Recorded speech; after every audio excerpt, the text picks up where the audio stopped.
Tour de France 2021, 18ª etapa, 129,7 km. Vamos direto ao assunto. Essa é a altimetria do dia. 2 montanhas categoria 4.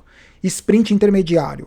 Após o sprint intermediário, a porteira está aberta para disputa os interesses da classificação geral ou a tentativa da fuga, se houvesse uma fuga, houve uma fuga, de tentar ser vitoriosa.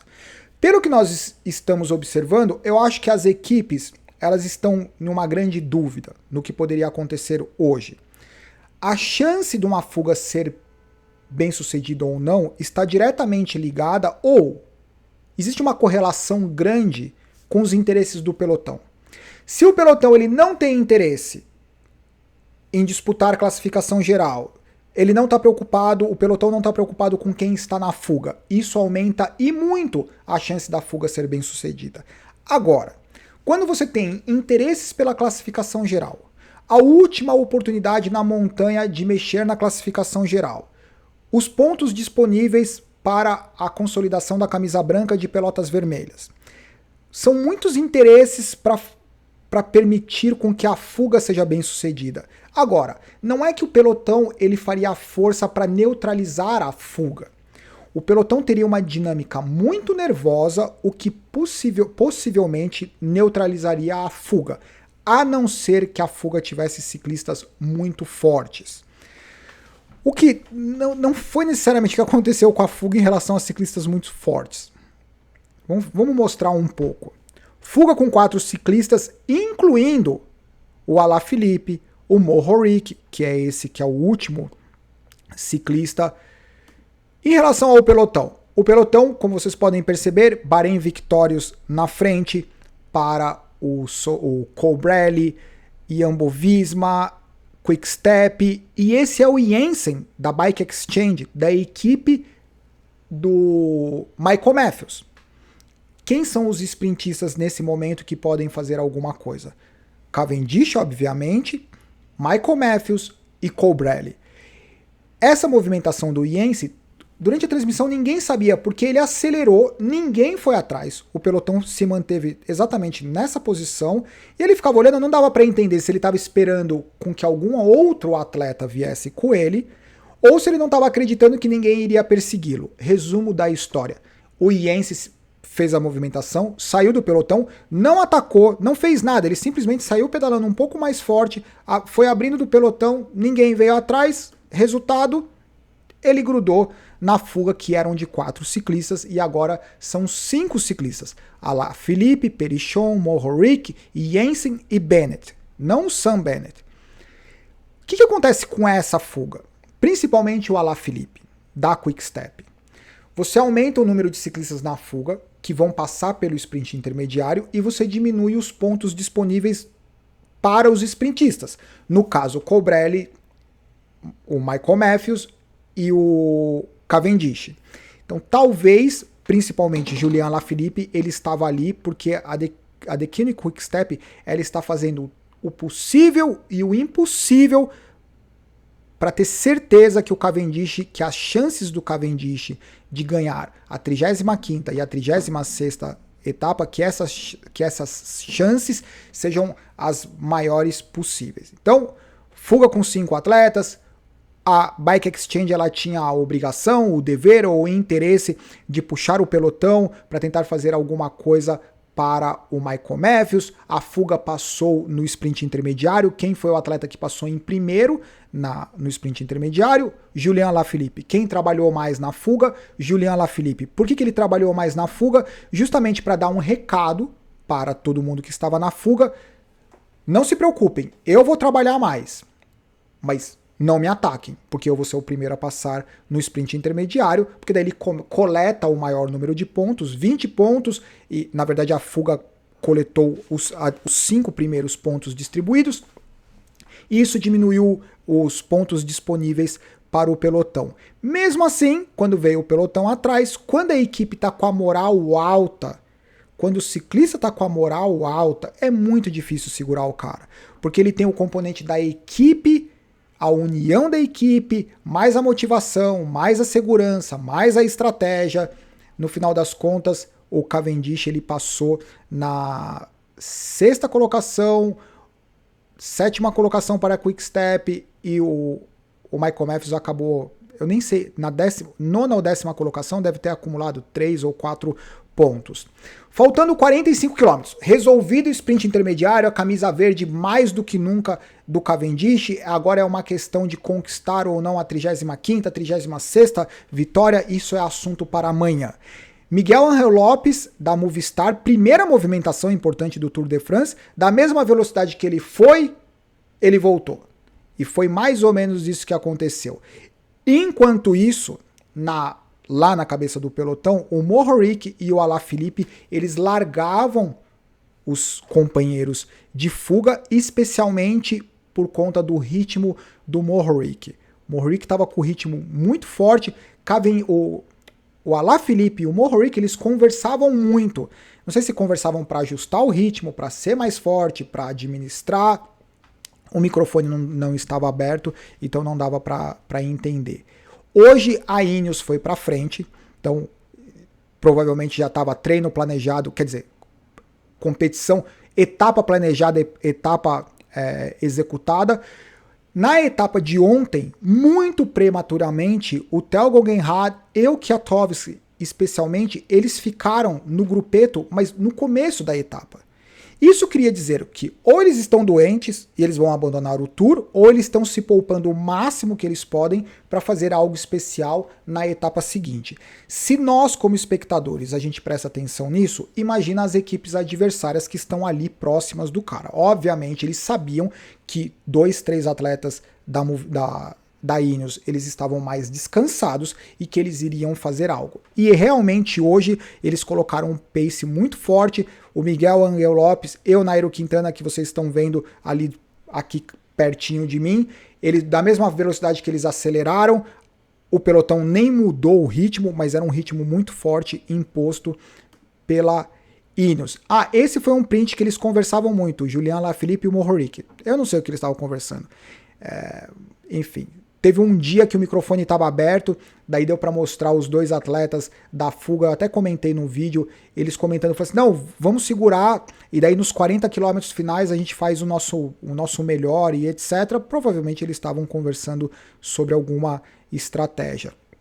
Só que o que aconteceu hoje? David Gaudu, fica de olho no Gaudu. Ele colocou um pace bonito, ele pedalando, hein? Ele colocou um pace nesse grupo perseguidor e ele simplesmente foi passando por todo mundo, inclusive Julian Alaphilippe, Mohoric, ele foi passando por todo mundo. Em algum momento dava até a impressão que ele poderia ter a etapa da vida dele, chegar isolado, passar pelo Tourmalet, descer o Tourmalet, subir a última montanha do dia, só que faltando 40 quilômetros, talvez tenha sido... Eu não diria que foi muito forte, porque parecia que ele estava super consciente, mas talvez tenha sido muito cedo, muito tempo sozinho. Aqui era o momento em que a Ineos passava pelo Mohoric, ou seja, a Ineos abriu o braço e saiu coletando todo mundo. 38,5 quilômetros, daí o Gaudu ele tinha a companhia do Guerreiro e do Pierre Latour. Nesse momento eles estavam subindo o Tourmalet. O que é coisa linda, né? Fala sério, subiu o Tourmalet, topo da montanha, a torcida, o público de novo na montanha. Essa é a equipe Ineos que até o Tourmalet, até o pico do Tourmalet estava lá presente. Esse foi engraçado porque o Pierre Latour, ele recebeu da equipe a garrafinha com o elástico e o famoso jornal, para colocar como corta-vento. Então é muito bacana ver um cara raiz no jornal na descida. E o David Gaudu, cara de pôquer, ele não mexe, não faz expressão, não dá para saber se ele tá morrendo, não dá para saber se ele vai explodir o motor ou se ele vai fazer um ataque. 36 quilômetros para a chegada, eles tinham que descer o Tourmalet e começar a última montanha do dia. Se algo realmente especial tivesse que acontecer para ameaçar a classificação do Pogacar, não é o Pogacar ter um dia ruim. O Pogacar ter um dia ruim, talvez ele perdesse 1, 2 minutos, a não ser que ele tivesse um dia péssimo, como o Rigoberto Urán teve. Esse era o grupo do Rigoberto Urán, que perdia tempo na subida do Tourmalet. Aí é um cenário muito ruim, porque ele tem que completar a subida, obviamente, descida, subir. Então, ele perdeu acho que 7, 8 minutos o Rigoberto Urán. Para mudar a classificação geral em relação da camisa amarela para frente, alguém teria que fazer um ataque no Tourmalet. Largar o Pogačar no Tourmalet, aumentar a diferença, fazer uma descida tipo Vincenzo Nibali ou o próprio Julian Alaphilippe, Julian Alaphilippe, fazer uma descida, ampliar a diferença e durante a última montanha não diminuir a diferença ou até mesmo aumentar. Tudo teoria, porque na prática, para conseguir fazer isso em cima do Pogačar, ninguém conseguiu fazer. De novo, as movimentações do Pogačar para trás. Essa briga foi bem interessante pela camisa branca de pelotas vermelhas. Esse ataque foi lindo. Se pudesse usar essa imagem, foram 1,5 km, 2 km de marretada do Michael Woods e do Outpost. No final das contas, quem fez a aceleração foi o Outpost. Ele conquistou, ele passou no Tourmalet, que era a maior distribuição de pontos para o Rei da Montanha. A partir desse momento, o Outpost ele só teria conquistado a camisa branca de pelotas vermelhas se o Pogačar não terminasse entre os top 3. Então a torcida dele era para que o Pogačar não terminasse entre os top 3. Era a única chance dele terminar o Tour de France com a camisa branca de pelotas vermelhas.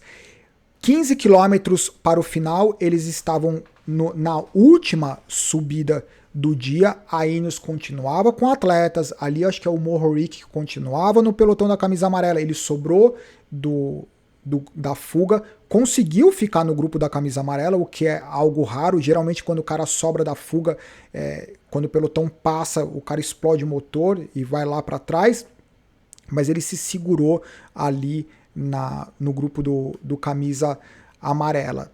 Ineos hoje, os caras fizeram muita força.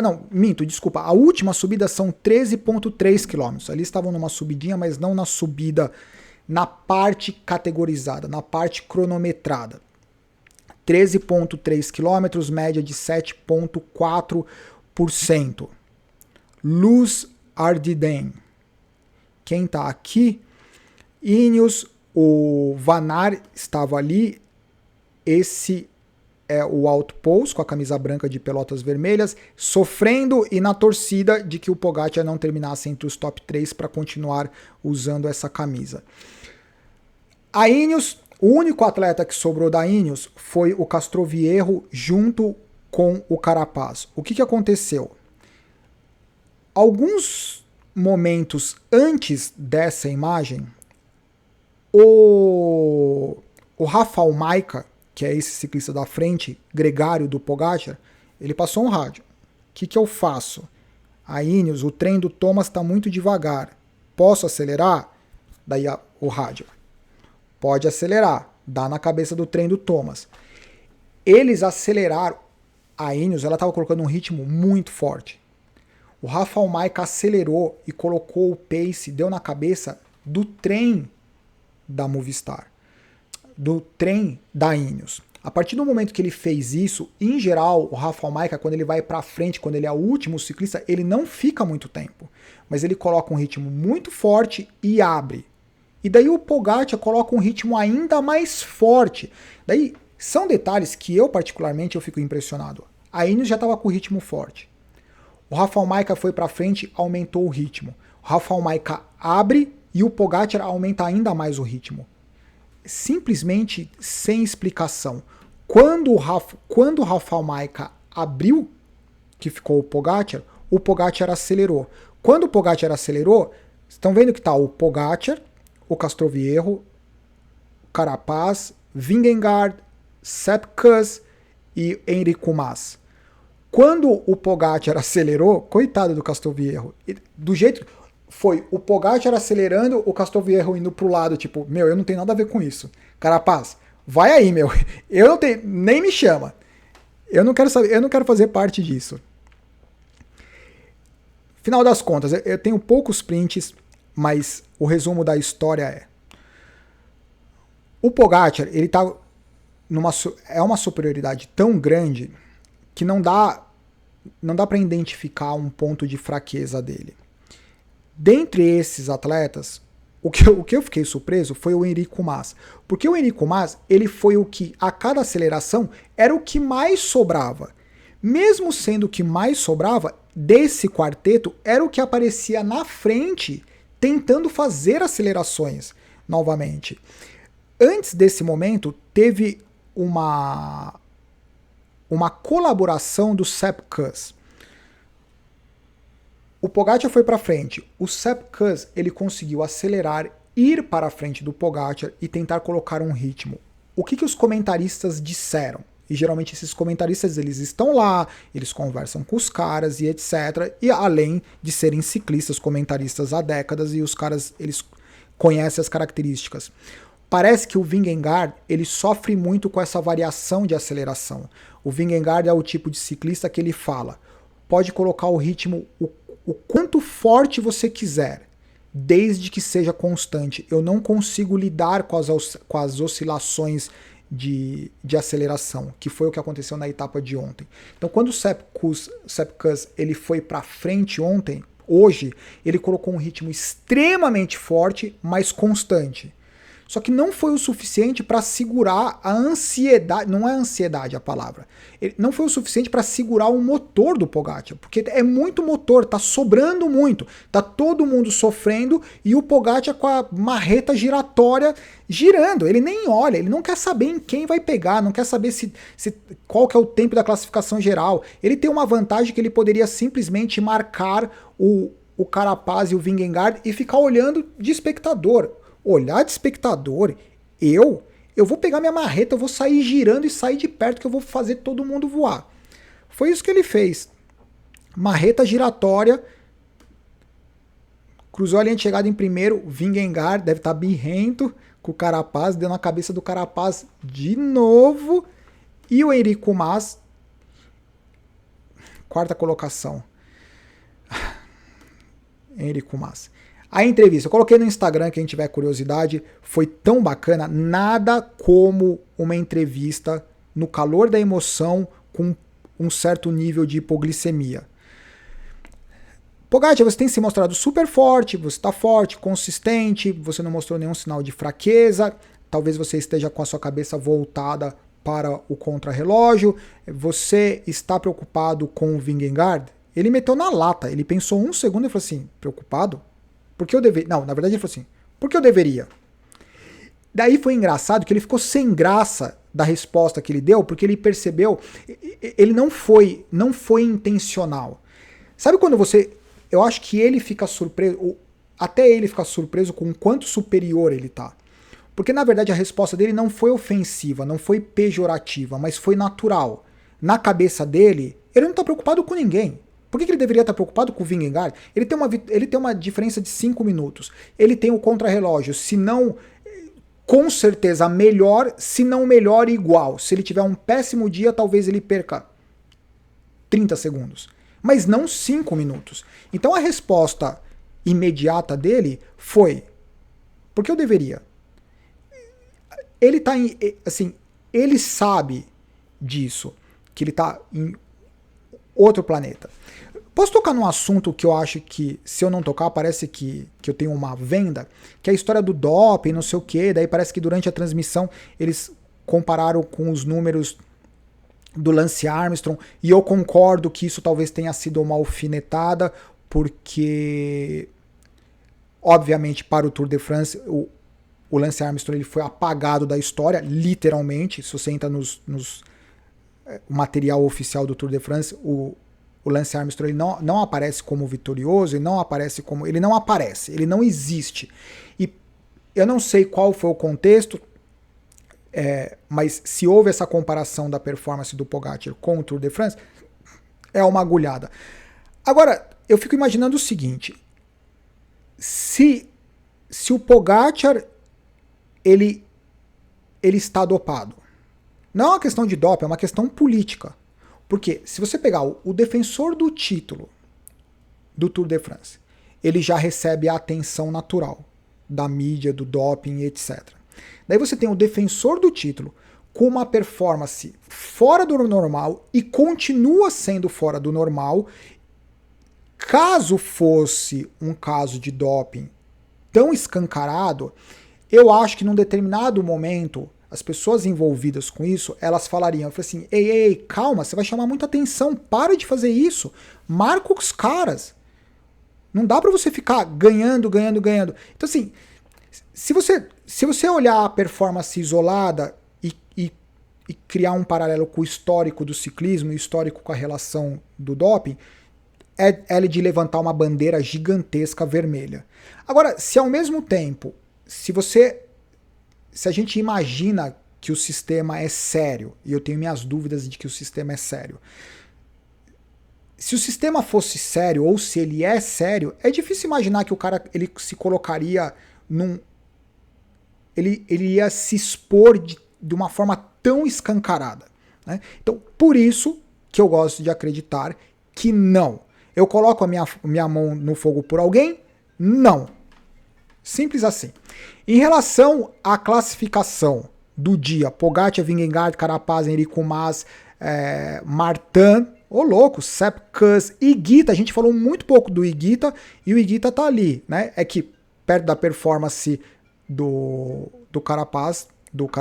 Pogacar, não tem muito o que dizer sobre outros ciclistas. Após a etapa de hoje, a única coisa que aconteceu foi que tanto Pogacar, Vingegaard e Carapaz, eles se distanciaram ainda mais do grupo de todos os outros, ou seja, o pódio se distanciou do Tour de France. Se alguém quiser fazer alguma coisa, é o O'Connor, e o O'Connor vai ter que lutar lá por 2 minutos em relação ao Carapaz. Por exemplo, Enrico Mas, Lutsenko, vamos ver o que aconteceu com o Rigoberto Urán. Rigoberto Urán, 16... O quê? O Rigoberto Urán, 16 minutos. O Rigoberto Urán, ele perdeu 10, 11 minutos em relação aos competidores diretos, Vingegaard e Carapaz.